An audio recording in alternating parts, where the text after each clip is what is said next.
ભાવનગર શહેરમાં state monitoring cell દ્વારા ચિત્રા વિસ્તારમાં દેવીપૂજકવાસમાં બુટ ભવાની મંદિર પાસેથી મનીષભાઈ હિંમતભાઈ ઢાપા, કાંતિભાઈ મથુરભાઈ બારૈયા, વિક્રમભાઈ હરિભાઈ મકવાણા અને અજય ઉર્ફે લાલો પ્રવીણભાઈ વેગડ સહિતના 4 શખ્સોને દારૂ સાથે ઝડપી લેવામાં આવ્યા હતા. જો કે રેડ દરમિયાન વધુ બેનામ ખુલ્યા હતા. સ્ટેટ મોનિટરિંગ સેલ દ્વારા 4 શખ્સોને આશરે 48 દારૂની બોટલ અને રોકડ 16,370 મળી કુલ રૂપિયા 70,694ના મુદ્દામાલ સાથે ઝડપી લેવાયા હતા.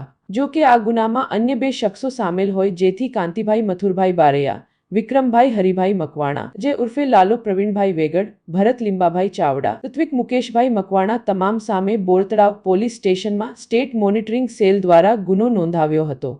જો કે પોલીસે હાલ 4 લોકોને ઝડપી લીધા છે, જ્યારે હજુ 2ને ઝડપવાના બાકી રહ્યા છે.